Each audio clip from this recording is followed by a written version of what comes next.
welcome to the Boxing Now podcast. I am your host, that dude named Dave, aka DJ, and sitting to my left but my right hand man, Jorge. How's it going again? When I have Parkinson's, I want to fight in the ring again. Interesting. Okay. When Jorge has Parkinson's, he will fight in the ring again. Remember that, people, when he has Parkinson's. So on that note, when Jorge has Parkinson's, I want you to click on like and subscribe and hit the bell notification for the show, Boxing Now Podcast, BNP. Like, subscribe. Shout out to the new 15 subscribers. Oh, man, y'all was jumping in heavy. So I want you guys to check the show out. Give us some love, likes, all that stuff here. Also, we're available in all podcast formats, audio. So Apple, Spotify, Stitcher, you name it, we are there, people. So Boxing Now Podcast. Also, let me add to as well that our affiliate, Spangler Sports World, on the Zingo TV app, channel 250. So if you're curious, you download the Zingo TV app, you go to channel 250. We are there Monday through Sunday, 10 o'clock p.m. So you can't get away from us. We're on 7 days a week. You can go to YouTube. You can go to Apple Podcasts. You can go to Spotify, whatever. We're here, Jorge. Yep, we're definitely here. I don't know if we made it. I don't know if we made it, but we're here. we're making it. We're working at it to make it, guys. So thank you for the support out there. This is Jorge. I'm having so much fun doing this right now, man. Oh, me too as well. I mean, and Parkinson's joke aside, and it's off the color joke and stuff. Like I read it on a comment somewhere in an article, had me cracking up and stuff. It's basically going to be the theme for this episode. Okay, so you'll understand where I'm coming from when I say something as stupid as that. Look, I'm diabetic. I might be have Parkinson's by the time I'm 56 years old. Oh, wow. God forbid I do. But if I do, put me in the ring. Put them in the ring. Oh, we would do our own exhibition. How about there that? You go. We've been talking about doing an exhibition since 2010. Triller pay-per-view, guys. Matter of fact, I bought those boxing gloves for us to do our exhibition. I had some boxing gloves at home. Remember I bought those? I bought that together. We was at work on a lunch break. Yeah, I remember. I still got them. Yeah. So that's another story that I had to tell another time here. So, folks, we are doing another episode of Boxing Now. We didn't get a chance the last episode to talk about. Oh, there was so much news, Jorge. Let's just keep it 100. There's so much news that we couldn't talk about in the last episode. Last episode, we talked about Bob Arum being petty to Teofimo Lopez. We talked about Manny Pacquiao and Terrence Crawford possibly happening June 5th. And before that news happened, there was some news that happened a few days prior, and I was talking to a few friends about it, that Oscar De La Hoya is coming back. Didn't we talk about this on our first podcast? We was joking around. It was roughly, I think, their late January, February episode. I got looking and put it on for people to check it out. I said that Oscar was down to like 170 pounds. He'd been talking about it for years, but he's been more serious about it. We joked around how the Zone wanted the Triple G Oscar fight, but that never came through because all the drama between Canelo and Oscar and how Canelo became a free agent and now is no longer with Golden Boy Promotions. So Oscar signed a multi-fight deal with Triller. Thriller's coming out the bag, man. They really just saying, hey, we're gonna go out the gate and we're gonna do some exhibition fights, man. Yeah, that's gonna be the theme for this episode. Not just Oscar, but we'll have some other fights that we're gonna be talking about for the month coming up. But that said, yes, Oscar was angling for a big fight, and Triller's doing, I think, the right thing if they're going to be investing this kind of money and stuff. So you're basically looking at a fight Oscar's going to have on July 3rd, I think is the tentative date right now. Yeah, I think it's 4th of July weekend around that time. Yeah, that Triller's stating, but basically the fight for Oscar is it's going to be, and correct me if I'm wrong, Dave, right? Says it's an MMA fighter that's not a UFC fighter, right? I'm assuming something from Strikeforce. Yeah, we do not know the exact name yet. They're finalizing it. One thing we can know for sure is that Dana White and Oscar hate each other with a passion. Dana White won't even piss on Oscar De La Hoya if he was burning. I believe that. So unless if you have a contract with USC, I don't think Dana White's going to see him eat. Remember, I was joking around about Mayweather not want to see Oscar eat. There's literally people who don't want to see people eat. Dana White is one of them who don't want to see Oscar eat. Not from his camp, at least. Yeah. But in this case, Oscar ended up fighting somebody from Strikeforce or somebody from an MMA background. Yeah, it could be. Like I want to say too, it could be a former UFC fighter. You just can't. I don't think he's going to be someone under contract currently. Exactly. So don't think any Conor McGregor's right now because that would be so freaking huge. But Dana White, like, I don't care how much money I make. I ain't gonna let you get all this money. I'd rather do business with somebody else for Conor something give you this kind of cake? So here's the only person I can think of, and someone have to keep me honest from the MMA side of the fence here, right? So it's maybe some retired fighter that I can think of that fought at a welterweight belt, and correct me if I'm wrong, guys, about this fighter. George St. Pierre is the only guy I can think of, and the only guy I can think of it because he was the last time I seen him do any type of action was on a movie. I think it was a Winter Soldier with Captain America and stuff. So I mean, that was the only time I saw him do like a guest appearance on there, and he looked good for the choreographed scene that he had to do there. So he's the only guy I can think of that would be of a weight class who might be able to fight Oscar at the weight class he's looking to fight that night. Whether it's 160, I think Oscar's trying to get to. Oscar has stated many times that he can get down to 154. That's the goal, 154 for him. So he said, like I said, I was talking a few months ago, he was like 170. And he said that he hasn't really started sparring yet. He said he wanted to get the weight down. He wanted to get himself healthy and evaluate himself. And once he got down to the 170 mark, and I can notice it too, he was looking, pretty in physically decent shape here. And I've noticed the way he talks lately. You know what I'm saying? Like, he's kind of like in a better place after certain things happen. Like, I don't want to be the person to think that I'm a drug counselor but I know people and friends who've had issues with substance abuse and things of that nature. And there are times when we've seen Oscar, it's like, yo, he's falling off the wagon. They ain't looking good here. And even reporters have said they've seen him in bars drinking when they knew he's supposed to be, completely sober. So there's times when we see Oscar talk and it's like, yo, he's not taking his steps. He needs a meeting. Yep. He has those demons. Let's just all joke aside. We can joke around him, but he has demons. And right now he looks in better spirits right now. So when I saw the weight was down, like, okay, cool.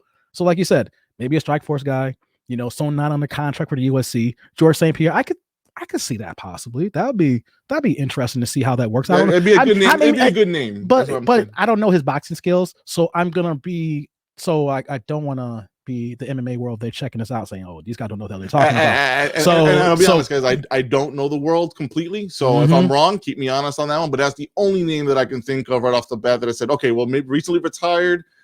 We fought at welterweight over there. That's the only thing I can think of that would actually, honestly, I probably would pay to watch that because it's an exhibition fight. I don't expect any big blows to come in.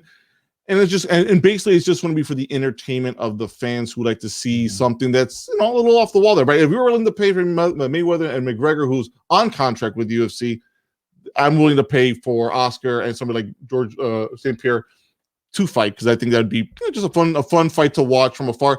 But basically, the whole point of it angles Oscar to get into a fight with Mayweather. That's where the money's coming in. Yes, that's what we mentioned months ago. We had brought it up. We talked about it. I even joked around that maybe Mayweather, just like Dana White, wouldn't want to see him eat until the last time. But now Thriller's paying money. We saw what happened with the mandatory with Teofimo Lopez and how much they're paying for it, and they're just going out the box spending money to get a little bit of a foothold in their entertainment atmosphere that they're doing right now. Yep. And it's a multi-fight deal. And like I said, we joked around, but if we look at both from a money-making standpoint individually, what's out there in the world right now, there is not one situation for Floyd or Oscar that can make them more money than about each other outside of Manny Pacquiao rematch for Floyd or even Oscar too as well. Because the reason why I'm saying that because Manny's still an active fighter. We just had the last episode that possibly June 5th pay-per-view against Terrence Crawford. And then I joked around that once Manny is done and then he wants to do a couple exhibition fights like everybody else is doing, we're going to talk about, hey, that could happen, right? Yeah. So right now it's a multi-fight deal, but do you agree with me that take away Manny because he's an active fighter, there's nobody out there for Oscar or Floyd but these two? Eventually. I think from a numbers perspective, I think if you look at the pay-per-view buys that Floyd did, I think his two highest ones are still Oscar and Manny. Well, Manny, Conor McGregor. Technically, because that did $4 million. You want to pure boxing then? Pure boxing then. Manny won. That's like 4.5, 4.6 pay-per-view buys. Yep.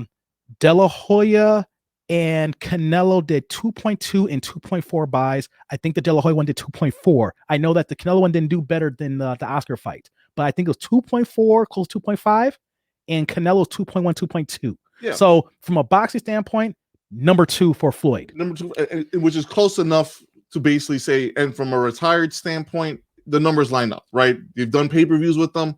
They're the only two that are available that would make Floyd pique his curiosity into getting to the ring with them, because from a money point of view, it's there.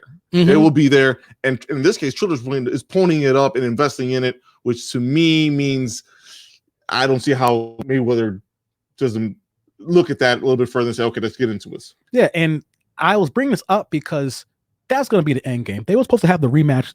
Remember, years ago, after Floyd had beat Oscar the first time in 2007, there was talks of a rematch. It was a split decision, folks. So that's it was a split decision, but we know Floyd won that fight. If you watch that fight. I felt comfortable saying Floyd won that fight, but at the same time, the fact you had split decision, that's the reason why you end up talking about rematches. Yeah, and Oscar was down for it, for a rematch. And then December happened in 2007 when Floyd fought Ricky Hatton. Yep. Gave him a knockout in the 10th round. I was watching that fight recently. But still the best fight crowd I've ever heard in my entire life. Shout out to the UK and the Brits. Love you guys in the UK. That was a great fight. Oh man. Thanks to you fans. No, it's still one of my favorite fights to watch. Yes, it is. Regardless of the results, because the atmosphere was awesome from the television. Shout out to the MGM Grand who ran out of beer. We was at the MGM Grand 5 years ago, and we were hanging out, kicking it, and wedding, great festivities, and hanging out there. And you look at the MGM Grand, and I said, they ran out of beer. Like all the restaurants and what they serve there, and everything that happens in that mini of that hotel / city of a big complex. The MGM owns all those complexes. They own the Mandalay Bay. They own the Paris Hotel. The MGM basically owns like 7 properties on the Strip, right? Yep.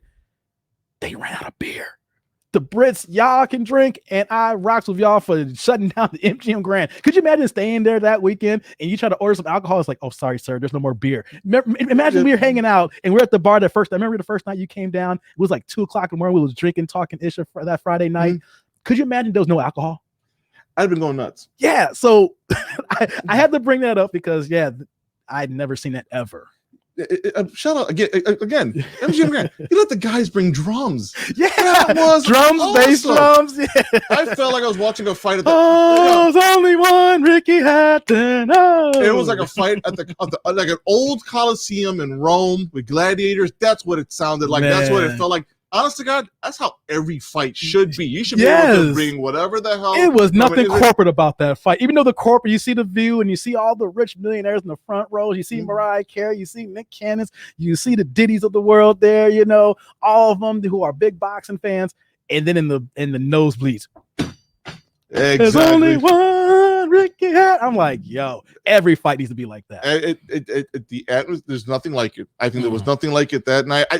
Look, Saunders. Hey, bring the people. Bring the people. Bring the Texas. drums. Everything. No, that may not be a good look, dog. No, it's going to be in Texas. If the Brits come drinking and the Latinos come drinking on Cinco de Mayo weekend, it might get nasty. No, if it was in San Antonio, maybe even nasty and those fed at the Alamo, but not right now. No, in Texas, I think it'll be okay. I think it'll be okay. It's big enough for both of them, but if it was in San Antonio, it's going to the Alamo. Yeah, so we brought that up because Floyd fought Ricky Hatton, and then the rematch talk. Oscar wanted it bad. They made 2.4 million pay-per-view box. So any industry business exec be like, we want to run this back. 2.4, come on, baby. Floyd retired. Yep. So and then he was out for 2 years, and then Oscar went ahead and fought Manny that next December in 2008 and got a whopping of an ass whooping. And then that's the last time we seen Oscar in the ring. Yeah, and so this Oscar fight for July 3rd, this exhibition fight. Look, I brought up the name St. Pierre because I think that is a big enough name to at least put some eyes onto the fight and stuff. I'm hoping that Oscar's fighting somebody from MMA who's got a name, who's got some degree of a name and a boxing background too as well. Exactly. At the end of the day, when you watch this exhibition, if they use any kind of same rules like with Tyson or Holyfield, Tyson and Roy Jones, that it would be a draw, or De La Hoya's gonna win. Because he's a boxer. Like the one thing I like to tell people is like some people look at older fighters like, oh, he's washed, blah blah. These washed fighters will whoop your ass. Yeah. These regular, here's the thing. If you've been seeing fights in the streets, I've seen dudes get beat up by dudes who drink 40s and who drink 40s and sip Hennessy. You know what I'm saying? Imagine who's been trained fighter his whole life. The professional boxer is one thing, right? But at the end of the day, what you're throwing is a punch. So you basically have ended you went from professional boxer to professional puncher. retired puncher, really. Yeah. So at the end of the trained day, killers. They're trained. I don't care how old they are and how brain dead, how many brain cells Oscar's lost, or how mmany drugs he's done to Troy's body. He is still a trained killer. It's going to hurt. Exactly. And I say trained killer with gloves on. So when you take the gloves off, Oscar will whoop your ass. I'm just saying that, like, as much as we dog Oscar, we got jokes for days. Oscar. We're gonna be talking about him in our Best of Boxing series that we're working on right now. As much as we clown him, Oscar will give you a beat down if you saw him in the streets. That's real talk. I gave this analogy to someone who didn't want to believe me years ago. I was doing another podcast with somebody. I said, you dog these cats. A fighter who was 14 and 20 would beat any average Joe every day of the week just walking the street. These guys are trained killers who learn the discipline. They know they know the rules of how to hurt you and how not to hurt you. Yep. So I'm saying that to say I hope it's home of a good boxing background to make it look a legit good fight. It's an exhibition. So he might be carrying him. He's gonna look rusty. He's 48 years old. He damaged his body with drugs, but I'm a guy of nostalgia. I like to see stuff. If long as this is properly matched up, it's entertaining. I'll buy it as long as the undercard's good. Yeah. And it's on Triller too, so Thriller's gonna put the money in it. Snoop was there. It's, hey nephew, tell me what you're doing. And then did the mic drop, But the end game, like we talked about, is Floyd Mayweather. Yeah. That is the end game. That is what Oscar wants. And deep down inside, Floyd's nickname is money. He made close to $20 million fighting a Japanese kickboxer who's 120 pounds. Mm-hmm. Do you know how much money he would get from Thriller if they said, hey, Floyd, we did the Oscar deal. You heard it. Or talking to Al Heyman. What's it going to take to do this? What Floyd's going to say? 100 mil. 100 mil. Yep. Let me ask you, I wasn't even thinking about this here real fast. Do you think that Floyd can get 100 million with a rematch with Oscar De La Hoya? So here's as we were talking, I was thinking about the numbers. I did not. This was not even it just happened to come up. I was thinking about the numbers. Okay. Sorry. So you said 2.4, and I'm saying to myself, at 74 back then, Triller's got to figure a percentage of the 2.4 to feel comfortable about doing something like this with Oscar. So if they can get 70% of the 2.4, they feel comfortable with that number. Well, they have to do some numbers.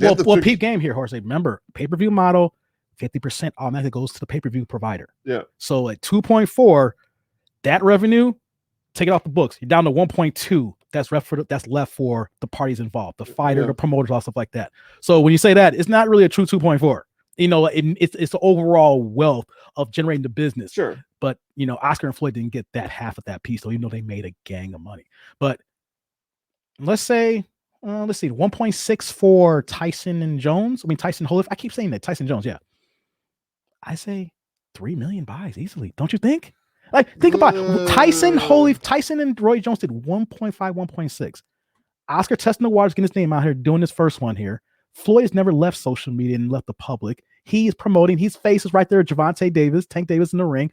He has not left us, even though his last real fight was against Andre Berto in 2015. The only thing I can think of that might shrink that number down is that maybe you feel a little bit queasy is Mayweather's still fresh in a lot of boxing fans' wallets mind. And I'll give you the example, right? If you spent a lot of money spending money hoping that Mayweather would lose a fight, which is basically how Mayweather markets the fight, so that way you want to get mad at him and hate him so much that you buy the fight hoping the fighter will beat him.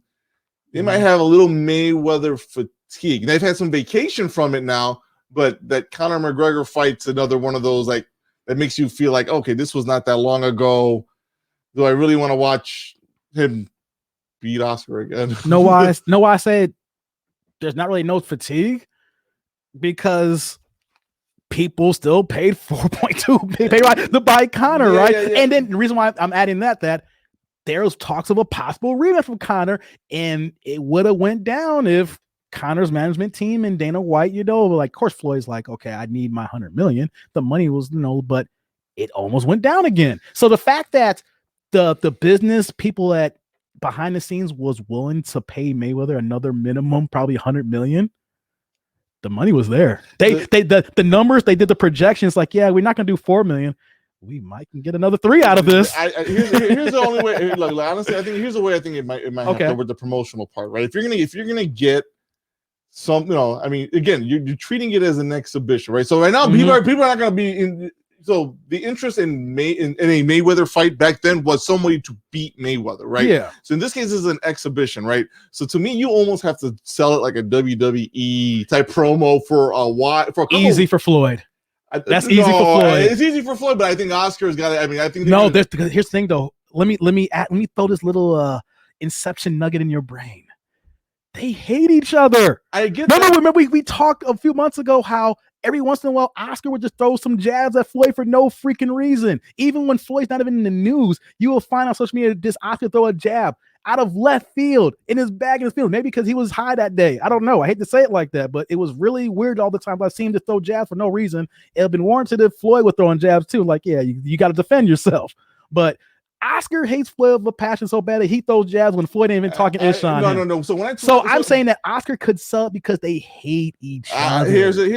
But when I say WWE promo, I'm talking, folks. I'm talking about from the Attitude Era. I'm talking about from like '97 all the way to chairs, ladders, and I'm talking about Steve Austin, the beer, get out of the ring with some chairs, just the whole night. Hey, real fast. I'm glad you brought that up. I don't mean to sidetrack. Shout out to Vice on Dark Side of the Ring. I was watching that last night. They have some dope documentaries on wrestling. I was watching the documentary on the Montreal Screwjob last night. That's so just to let you know that I'm not a robust just casual wrestling fan. I don't watch really as much now, but my very first pay-per-view that my dad bought me was WrestleMania 3. Hulk Hogan against Andre the Giant, and I still have the VHS in the basement of my parents' house. So I was letting you know that my wrestling background, the very first pay-per-view that was purchased by my dad, rest in peace, was WrestleMania 3. Sorry for that sidebar, but you brought that up, and I had to say that. Shout out to my dad. WrestleMania, I believe 13. It was 1996 at Rosemont Horizon. Thank you, Dad. That was a blast. Steve Austin versus Bret Hart, and it was an I Quit match, and Austin never quit. Okay, so we had a little nostalgia there, bringing up the boxing stuff. But you're right though. I think that both Oscar and Floyd they have to get dirty. Dirty's already there. They're filthy right now. There's verbal dirty and there's filthy. No, I mean you have to get Jorge. Slightly physical dirty. Jorge, they're filthy right now. Come on now. No. It's gonna get nasty. I need to if see. It happens. We're talking like the fight's happening, but let's be real here. Floyd's done 2 exhibition fights. Oscar has signed a couple of exhibition fights. It's only a matter of time. I know I'm speaking in the future, but my future hypothesis a few months ago has come true now. They both should be wearing some nut cups on themselves, so basically one can hit the other. I'm serious. No, when I'm talking about attitude, no, you need to get in there because in order to get me to buy it. It needs to be. I mean, there's animosity, and then there's animosity. Damn it, show me the animosity. I'm buying it because at least you're making me believe that exhibition match won't be completely an exhibition match. See, here's what happened, Jorge, just now. We didn't sell ourselves buying the first Oscar fight July 3rd. We've already sold ourselves buying the Oscar Floyd fight right now. We're already selling it right now. This is what they got to do. And you know what, though, before I chimed in. I'm trying to help them out. Jorge, before I just chimed in, I literally said, I'm buying the fight now. well, if we're talking promo the way I talked about it, then if it's done that way, I bought it already. But remember, though, the very first 24/7 that put Floyd in the map with that fight there, right? Floyd did go WWE style. Remember, he actually was on WWE. He fought Big Show. I remember that. So what you're saying is accurate, pinpoint what they need to do because Floyd did the first time, and he's not going to be on WWE this time, of course, but the groundwork's already there because they already did it.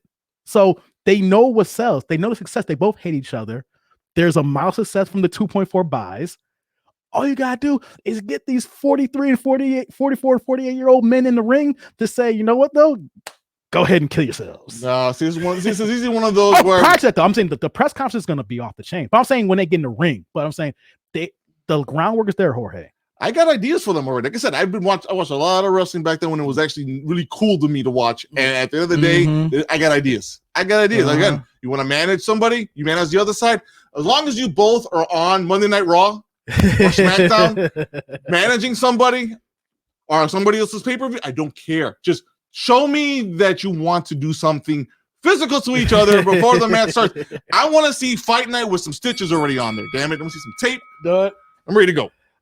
I gotta hit it again. Yo, it was getting kind of heated there for that discussion, man. Ooh, they do that, I'm ready to buy it. I'm ready to buy it. Hey, so okay. let me get my emotions back here because we'll see we're actually getting amped up as you see her on the show right now, but this is like actually a 4 when we're not recording. If you see it's at 12 or 13, this may not be safe, but you need like before we start recording earlier. Yep. But I see this really happening right now. Oscar, he needs money. I'm not saying need money, but Canelo hit hard. I don't care how much money you have and how a successful business that you are, even though you don't make as much money off Canelo because Canelo is so big that you only got he got to a point of Floyd Mayweather status of his money that the pro only gets like a smaller cut because he's now established as a star. But still, though, even that small part of what Golden Boy is getting off Canelo, that's a lot of losses. That's a lot of millions. Yep. Especially the fact that Canelo's going to fight 5 times this year, like from December to December, he could fight possibly 5 times. That is tens of millions of dollars that Golden Boy is not going to get from Canelo. I don't care that you're restocking your tool chest and you got Ryan Garcia's of the world and your Virgil Ortiz of the world.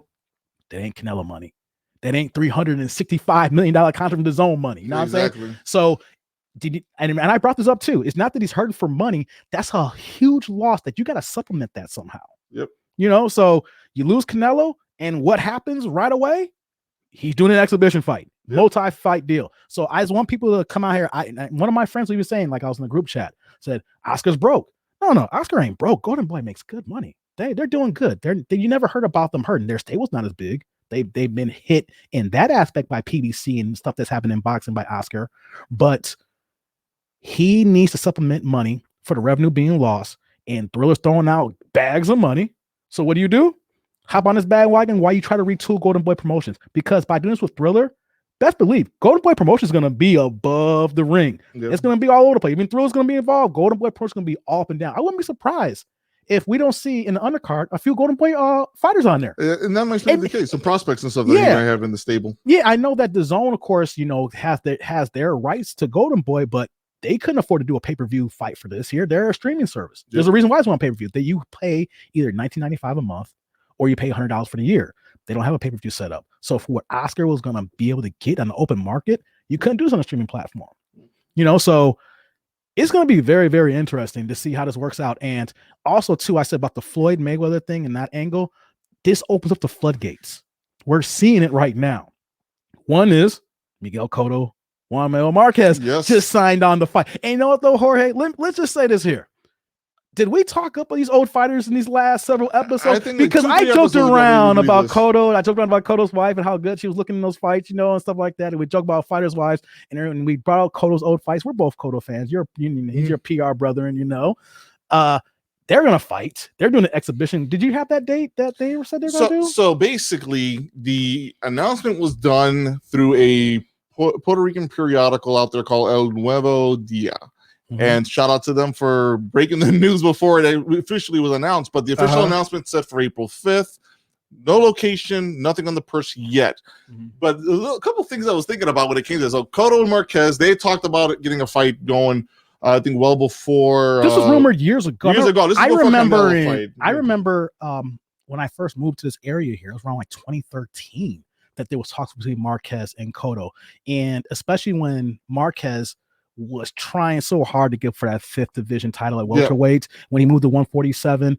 And right before this was as a matter of fact, they were talking and they both just retired because he couldn't get that 5th division title.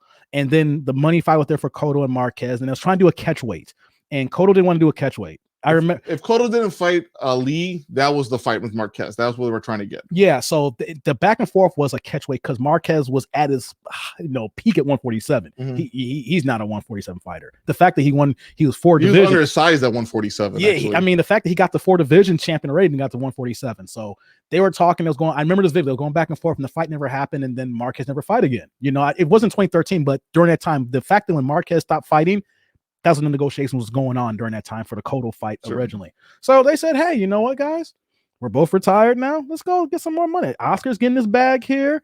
Roy Jones and Mike Tyson got this bag in Thanksgiving. And, unfortunately, we're seeing Julio Cesar Chavez Jr. trying to get this bag, and he just signed on for an exhibition fight. Yeah. Yo, the exhibition from the old fighters, that thread got pulled. And it's coming down. Now it's not even a trickle anymore. They're coming, right? And you know what, though? People were clowning Floyd for doing his exhibition fights. Now everybody doing it. Yep. Let's be real here. Like, now, of course, I wasn't clowning him. I bought the Conor McGregor fight. I didn't buy the one, like, say, against the Japanese kickboxer because the dude was 120 pounds. The reason for the McGregor Mayweather because it wasn't billed as an exhibition. It was a real fight. You're right. It was never billed as an exhibition. I looked at it as an exhibition. I knew it was. You knew it. I knew it was, but it was never billed that way. The public didn't know. Which is the reason why people bought it. Yeah. True fight fans will understand what an exhibition looks like. Yeah. That's an exhibition. Real casual fans didn't see it that way. Cotto versus Marquez, this will be an exhibition fight because both of these men they're retired, right? June 12th, Puerto Rican weekend, parade weekend, which is usually in New York. We talked about this on the side. I don't think the fight will be in New York. My guess that this fight will be in Florida. I wouldn't be surprised if it's at Miami. This point in the game right now with these COVID cases rising. Is Florida and Texas is going to be where most of the fights. If it's not Florida or Texas, we're looking at Middle East right now. So I don't know what. Or if it's in Vegas, is no fans in their MGM bubble if Top Rank does that again. Yep. My feeling, and this is me coming off of the trip that I had. I was out for the weekend out in Orlando area, out in Kissimmee. So I don't know, boxing's been done in Orlando, but there's a big Puerto Rican community out in Orlando and in the Kissimmee area. So if they do something out in Orlando, that would be nice. Something near Tampa. I mean, anything that's going to be within an hour distance of those two locales, that's going to work fine. If not Miami, but we'll see what happens. I know Miami is a scheduled date for the June 5th fight for Lopez. I'm sorry to cut you off. It just hit me. Vegas for De La Hoya is going to. They're talking about trying to get that in Allegiant Stadium.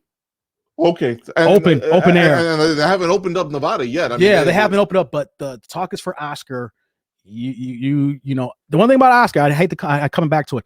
Oscar is going to sell a lot. There's a lot of women. There's going to be a lot of mothers and grandmothers who love Oscar 20 and 30 years ago. A lot of panty tossing out there. Yeah, there's going to be the granny panties. Not no thongs anymore. They're not thongs. They're granny panties, baby. So they're talking. I had to come back to that. I remember I said the MGM bubble a second ago, but I just thought about with the Allegiant Stadium. That's new. They haven't really opened it up yet for boxing yet. Yeah. The season just got played out there for the Raiders this year. So we could see, Allegiant Stadium be used in also other fights, not for this fight for Cotto and Marquez, but I just want to bring that up. I just bring that up for Nevada if they use Allegiant Stadium for bigger events like Oscar or maybe a Floyd or whatever the case may be. Yeah, but I would think for this Cotto Marquez fight, I mean, it's going to be somewhere where I think to me, you're putting that fight out there to try to draw the Puerto Rican crowd over to a fight. So I would assume it's Florida. I just don't know whether it's going to be Miami, and if Orlando's ever done anything in the past, I'm not familiar with that area if they've ever done a boxing event. But if they do one out there, that's a good place to do it, and I'd be there for that. So we're not going to go too hard on that. Cotto Marquez, they signed on, old time greats, doing it again. I mentioned Julio Cesar Chavez Jr. unfortunately is going to fight. We're just announcing this because we're a boxing podcast, and that's what's popping right now. It's fighting Anderson Silva. Oh yeah, Anderson Silva. Yeah. That's interesting. I'm not going to go. We'll talk about this as that gets closer. Anderson Silva was supposed to be fighting Roy Jones in the exhibition. That was talked about for years. That never happened. So, we'll see. I mean, when it comes to Chavez Jr., we talked offline before we record this here. Shout out to his dad. My God, man. I know if you're Chavez Sr., you're looking at this saying, "Man, my son got my name and it's just screwing everything the hell up." Every time fans, if you ever see Chavez Sr. look at old fights and he's watching his son fight, every scene is like this the last 5 years. That's what happens when you were like a second generation, third generation, or fourth generation name. Believe me, why is he high wearing pink underwear? Dad's got high expectations for you, boy. Dad had high expectations for you when he gave you that name. If you're wondering what I was whispering, if you go back to HBO YouTube and you watch 24/7, when Chavez puts to fight Sergio Martinez, he did not take the fight so seriously that Roach had to go to his home and move around the entire living room so they can work out in this mansion while he was wearing pink thongs eating cereal. Can't make this up. Do you remember that, Jorge? Pink thongs and cereal. I am not making this. I knew he lost the fight when I saw that. I'm recalling all that. And if it was on HBO when they had boxing, if you're a boxing fan, you remember this. They had their 24/7 series, and Freddie Roach had the hardest time trying to get Chavez Jr. to train. I do remember.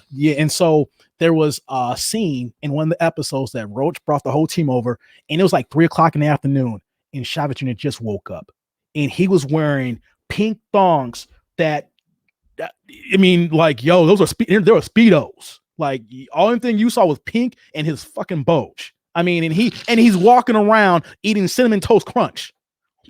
And then he put the cereal down and act like he's training. I cannot make this up. It's out there in the YouTube universe. So you can understand why Chavez Sr., the greatest Mexican fighter of all time. Now, again, Canelo's knocking on that door, but he is still, people, they're going to believe he's the royalty. Mexican, one of the greatest of all time, but Mexico, #1. And then you gave this boy, your son, your name, and all you keep seeing him do is just screw it up because he has all this potential, and you see how good he is, and all he wants to do is get high and get it in with women and live a carefree life. Nothing wrong with that, but you need to change your name from Julio Cesar Chavez if you want to do that. Yeah, Dad had high expectations for you. I mean, if you've been training with your dad all this time and stuff, I mean, what did you expect was going to happen? Huh? What do you expect was going to happen when you let your dad down and stuff? I know my dad, if I let him down with the look he'd give me and stuff. So when that name, the name you inherit from your father, that's supposed to be a powerful thing. As opposed to, it already sends a powerful message by itself to me. So you're supposed to, have honored that a lot better. So sorry about that. So now I wanted to touch on that. We'll probably talk about that as I go closer. I don't want to go deep in that. Actually, let's segue to so now we're talking about Chavez. Cesar Chavez Sr. getting into a fight with Hector Camacho Jr. We'll talk about that when that's good. I mean, once again, they're coming out the woodworks. Just wanted to mention it. We're not gonna but June 19th is when it's scheduled, though. It'd been nice if it was Macho Senior, but he's no longer with us. Yep.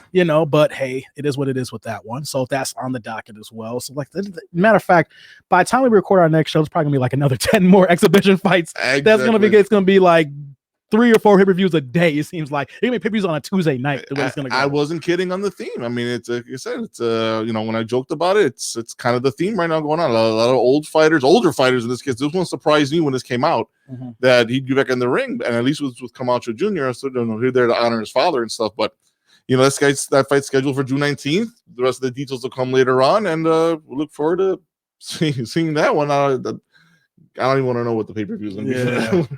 Let's segue. I know this is going to be the last thing we're going to talk about for this episode here is Mike Tyson and Holyfield. Sure. This was the conversation that me and you had when you was at the airport. Yep. Boy, history just keeps repeating itself, doesn't it, Jorge?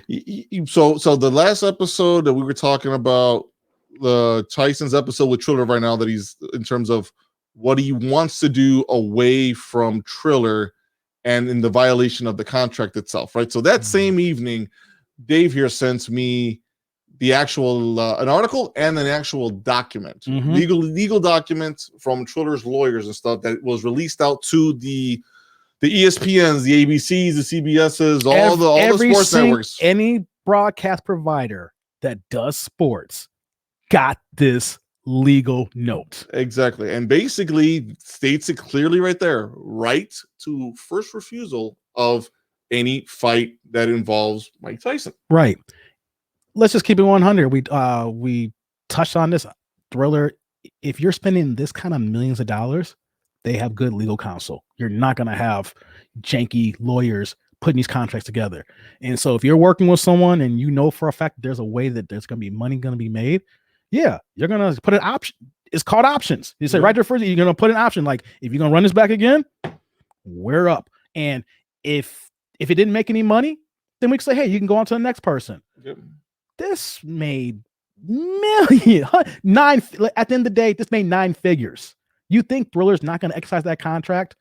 But here's the thing, though. It's not just Thriller that got issues with Tyson. Holyfield's side got problems with Tyson, Jorge. The reason why we got Thriller saying, hey, if they're going to try to do this, and Tyson talking about he got his Legends Only League, keep a buck. We got first right. So if any broadcast provider try to put it on there, our legal beaver's going to shut that ish down, right? Yep. So, but here's the thing though, right? Holyfield was negotiating with Tyson thinking that this is going to happen, right? And with all the details, and this is what Holyfield said, they came out public. We were negotiating good faith for about 2+ months. Everything has been agreed on to the point where that's known verbally, to the point where that guaranteed $25 million this time. That's how much money they said, whatever happened, this could tank. You're still getting $25 million. Compared to when Jones and Tyson did it, it was $1 million. So now they know that the foundation is there and there's money to be made. And Holyfield didn't even have a tune-up fight. You know, it's like, people want to see this third fight, right? And then all of a sudden now Holyfield's team, it wasn't Tyson that said, I backed out. Holyfield's team backed out. They said, no, we're not negotiating no more. We're done with this, Jorge, because we were negotiating good faith for months and y'all gonna act like this now? Nah, something ain't right here. And then this all happened at the same time when Triller threw out their documentation. So when we were talking about how contracts could be fluid and not fluid behind the scenes. Mm-hmm. How, when a one side says everything was cool till this happened and we're done, and then Triller comes out with done, there's only one common denominator: Tyson's people. Yep. And Tyson, once again, has a history of working with people who does not have his best business interests. He's a man that one time, before all this happened, he made over $300 million when he first retired. The first man had 2004, and doesn't have a penny to show for it at that time. Now he is successful. Now I'm glad that he's doing great with Hotbox, I mentioned before. His weed ranch is doing good. He's doing other sponsorships and promotions. But Jorge, we were talking about this and looking forward to, another. That's the main thing. Tyson, just the allure of Tyson in the interviews alone is the buildup is money well spent for the $49 getting into it. But once again, now here it is. Wrong people involved. And as of right now, I mean, the fight could happen to so much money, but for right now, it's off the table. Yeah, it has to be off the table. And I think there's reasons for that. I think a lot of that is about trying to reset the conversation, reset the negotiating again for it and stuff. So I'm actually in agreement with Holyfield on this one. Pull back, let things cool off a bit and stuff, Especially when you know for a fact that even if you agree, Tyson, then the issues now is like, let's say our issues go, Tyson and Triller got an issue because we can't broadcast it because Triller has Tyson's rights right now. Exactly. So you're right. I agree with you on that. So let's definitely reset everything here. Let cooler heads prevail. Get the right people talking to the right people. Mm-hmm. And like I said, I don't know if it's something to do with Tyson himself or the handlers or both, right? Somebody's saying the wrong thing. Somebody's mentioning something or someone's got a little bit more greed to it and stuff. Look, you guys signed a contract. You had to be able to be aware, much more aware of what the value you are, right? So if you feel like you're being undervalued after the numbers that came in and stuff, that's a little bit different. That's on you before the contract signed to realize what your value is. And at some point you had to realize you made $300 million. You have value. You always had value. Always. So it's Tyson. It's Tyson. You're a brand. I was telling my guys on the other podcast when we were talking about the pay-per-view in November, I said there's boxing, there's sports, and then there's just Tyson. He's a noun. He's an adjective. He's a verb. He's not just a brand. The name Tyson is everything. Exactly. He was basically, when you use Google as any one of those words, it's basically the same thing when it comes to Tyson. He's basically classified in all those. Yeah. So for that, he have to have a much better realization of your value. Hell, even get to the point where you overvalue yourself. At least you're bringing that value to the negotiating table, so we can at least start talking to where a number makes sense, to where you don't feel like you're being undercut in any way. So if you're feeling like you're undervalued after these numbers came in, and if that's the reason why you're reacting this way, that's a problem. Yeah. That's a problem. But you set this up for yourself by signing a bad contract, and that it comes down to two things: either you're bad at it, or your handlers were bad at it. And in this case, it still ends up being your signature. So you're both bad at it. Mm-hmm. I want to add to that as well. It's his people. And from the last couple of excerpts, it's Tyson as well. And I'm on outside looking in, but you can only read so much what you have, right? Yep. So the fact that when Tyson said, we don't need any promoters, I'm paraphrasing, but you can look this up. We don't need any promoters. They're nothing but glorified cheerleaders. We can do this on our own. I watched that Triller podcast. There was nothing about cheerleaders from Triller. To have that kind of setup, that announcing team, the organization that went through, the process, everything, the order of the fights, it was a smooth pay-per-view. I didn't see any issues, any glitches. Matter of fact, I seen more issues on a regular DAZN broadcast than I saw Thriller's first broadcast on Thanksgiving. I mean, that was no glorified cheerleading session that they did. They say, hey, we signed you guys. Here's a ring. Here's a venue. And we're good. And we saw, no, Thriller put so much into that broadcast, Jorge. And I was telling you, here's how I look at it. Thriller has to pay for Snoop Dogg.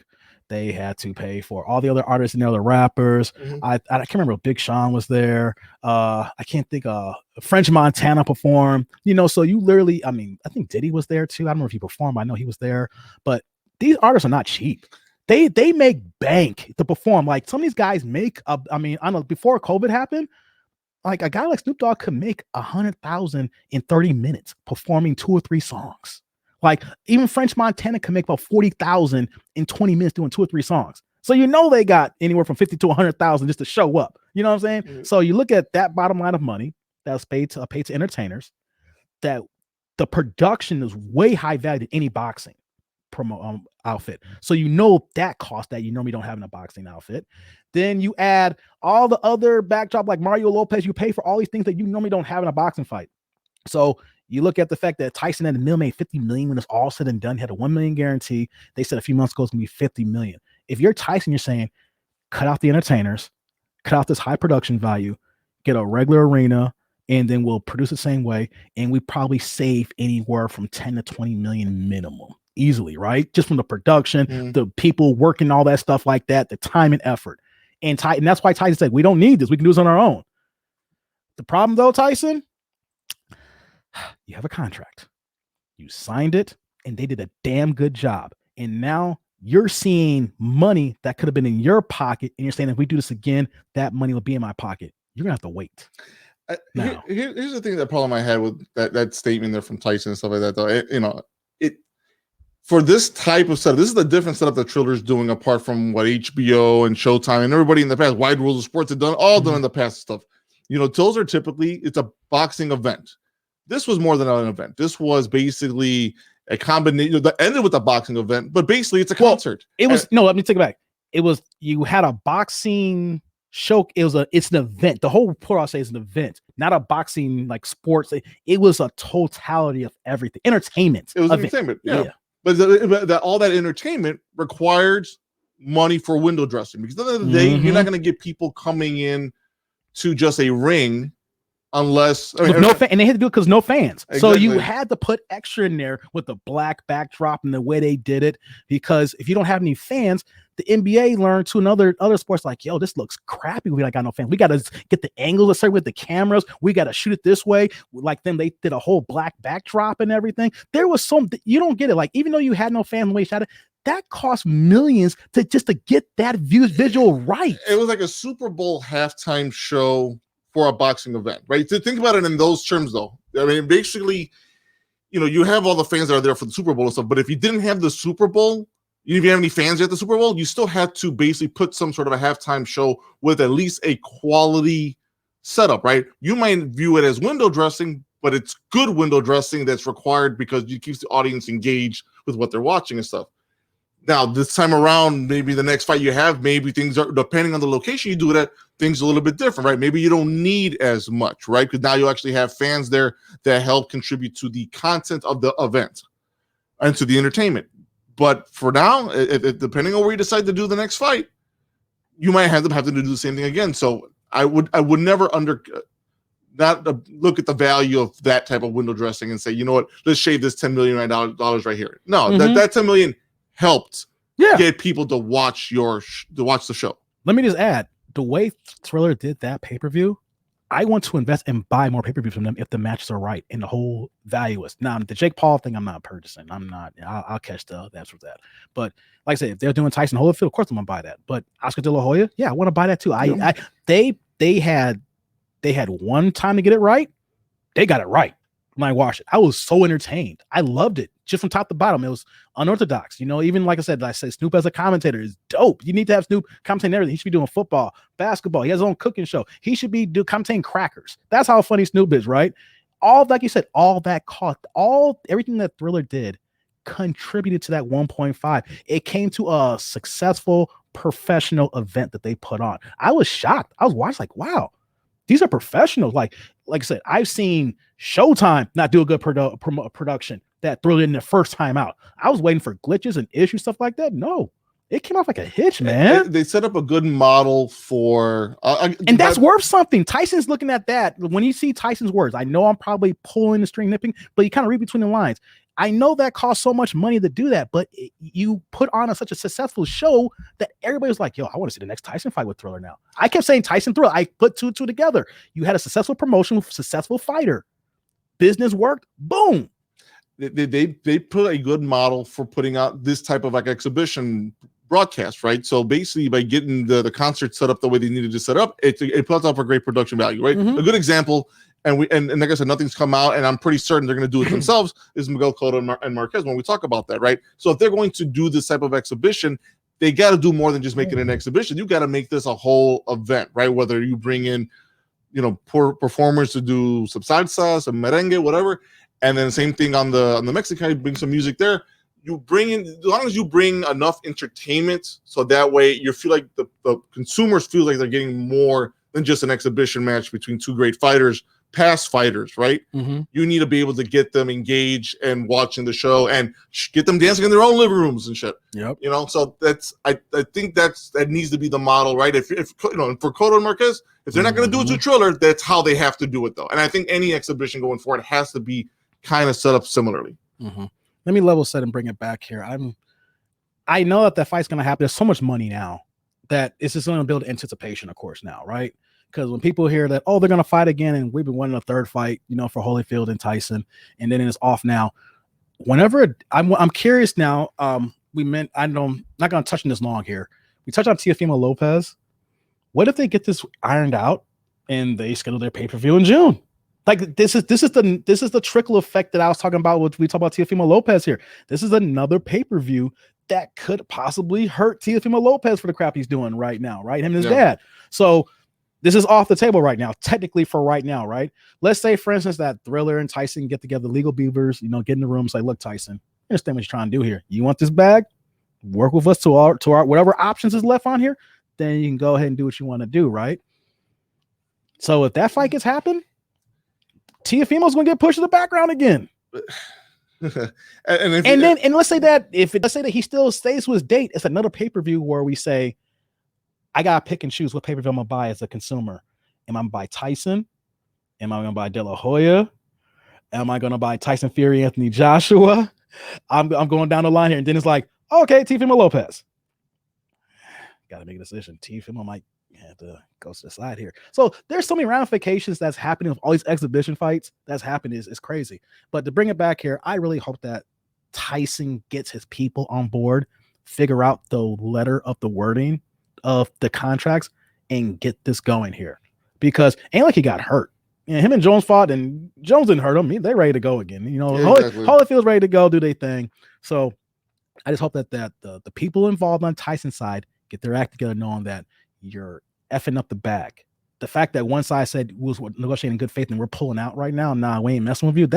And then the same time that document came out from Triller, that's a bad look. We already we understand that money is a driver, and y'all try and get every penny. Remember I said every boxing fight is a going out of business sale. Remember I keep saying that? We're going out of business. Everything must go. Hey, look at this. Gotta sell this ticket. Gotta get this ticket. Everybody go. Oh no, it's over now. So going out of business, the little wavy things in the street like that. That's every boxing fight. But for Tyson, you got to understand that getting every single penny is not going to work in every instance. Nope. You can't grab sharing the wealth, everybody eats, and then you can keep building on this momentum and you eating more and more. Trying to just be money hungry, get every single penny, saying that we don't need them. That's not a good look, man. You're biting your hand, spot your face, man. Yeah, and I mean, to the themes of this episode and stuff. I mean, look, all these fights that are coming out of the woodwork and stuff. This would have been great under that Legends League that Tyson wanted to have. Still can happen, and it still can happen. It can still happen down the road and stuff like that. But Tyson needs to take care of your affairs. Exactly. Get your get your affairs in order. Get your act together. Clear the air. Get back to reset. Get back to the negotiating table and stuff. Make the fight happen and stuff. Look, this Legends League, I'm down for it. I'm down for it. So, me too. Right now, and with all these fighters that are coming out, right? This is Cotto Marquez, Cesar Chavez Jr. What do you even talk about Barrero Morales for? What do you even talk about that yet? Oh, so the point is there's fighters. I'm waiting for Paulie Malignaggi to do it. He's gonna come out of nowhere. Exactly. They're gonna come. They're gonna have people. I mean, don't be surprised if Andre Ward. He's talking about real fights. He might say, "Hey, forget a real fight with Canelo." I can get back. B-Hop is back with that. Oh, one. I can see Bernard Hopkins and Andre Ward probably duking out the battle of the dirtiest middleweights in their exactly. So to me, look, I'm a believer in it, but you need to get your shit together. Vargas, he's on Twitter talking he's ready. Fernando Vargas. Oh, we talked about Floyd. All these guys are gonna be ready to get there. Yeah, man. You and Roy set off an avalanche. Roy's gonna be back again. You guys set off an avalanche of exhibition matches coming up. Just get everything back in order, and believe me, you get this Legends League going. Do it with Triller, because I think they're going to basically provide the performance that I would need to watch so I could be engaged and be able to watch an exhibition. And here's the thing, though, this is my last point, and then we're gonna close out here. If you're Tyson, and let's say that I'm looking at the angle of how much money they spent for all the ancillary miscellaneous entertainment. If you're Tyson and if you want this to happen and saying I want to skim the fat, just say, hey, I know you have a model here. Cut half your performances. You know what I'm saying? Like, instead of having 6 rappers, let's only have 3. And let's add a couple of fighters a few more fighters on undercard, basically. You know, like there's certain things that you can negotiate in good faith. I know your model here, and I don't want to. His wording says, I want more of the pot. We gave away more of the pot. They're glorified cheerleaders who collected so much money. And negotiate saying that we don't want, maybe we only have Snoop perform. Snoop commentates and only Snoop performs with one other artist. And then you just have 4 boxing fights. There's ways around it by just trying to cut out the middleman and say, you know what, though, we don't need you no more. No, you do. You got a contract, and it'll be tied in courts. And the fact that here's the thing that Thriller is smart. Like I said, end this here. They sent to every broadcast partner. So if Tyson's Legend League try to go to a broadcast partner, they're gonna say no. Pay-per-view, the pay-per-view model be like, yo, look, our lawyer said that Thriller has this document here. You have something different? Come back to us with something different. We're not dealing with this here. We make money every day. We're not going to waste time talking to y'all if we're going to lose money. Talking to you is going to lose money because we're not making money. Yep, the corporate offices at all those places, it's on their memo board. It's printed, stapled. You see it. They're going to wait. We need to see documentation that Tyson something different than Thriller. If we don't see that, then we ain't talking to y'all. Because if we're wasting time, we ain't making no money. Exactly. So Holyfield did it right. Pulled it back. Reset, guys. You'll get the fight going. I'm looking forward to it. Just make it right, guys. On that note, we're gonna close out of here, man. That was a lot. There's still more to talk about exhibitions. We're gonna get into that as the summer gets along here. So people, like I said, like, subscribe, hit the bell notification on YouTube. We want to see y'all check out these new episodes, these clips, man. We're getting our bag, bringing this heat to y'all because so much boxing's happening. Same thing with the audio podcast. Check us out on Spotify, Apple, or wherever you get your podcast from. Rate us, give us 5 stars, give us 4 stars. I think you just don't like us, and that's not cool because we doing this for y'all. So, and also too, you can catch me on Wednesdays, 8 p.m. Central. The show's called Jump Off Live with my fellas, JD, John, and Jeff. What you got here, Jorge? Live Dominoes and Twitch TV Wednesdays, Thursdays, and Saturdays. Nothing's on the Twitch channel right now in terms of the schedule. That will get updated with the same dates that I've mentioned before. I was on vacation for a couple days, so I definitely will repopulate that and get that out there. This is a Wednesday recording, 8 p.m. Central Time. We're at PL Lounge, 3456 North Pulaski Avenue in Chicago. So if you're in the area, do join us there. You can get there as early as 6. Grab yourself something to drink, something to eat, and play some dominoes before we start the stream. That's right, man. So yeah, we're gonna head up out of here. A lot of boxing stuff going on, and we know that the update's gonna come. It's gonna be more stuff, and when we have it, we'll bring it to you, and hopefully, guys, you like it. And once again, a shout out to the new subscribers who came on. There was 15 of y'all. Hopefully, we'll get some more after we drop these new ones here, and we want to see you comment too, like and subscribe. So we're gonna get out of here, Jorge. We talked enough, didn't we, for right now? It's time to go. Yeah. Yep. Time to wave bye-bye. So on that note, we got Jorge, aka Papo. I am that dude named Dave, aka DJ, and we're out of here to the next episode. Take care, y'all. Stay safe, everybody.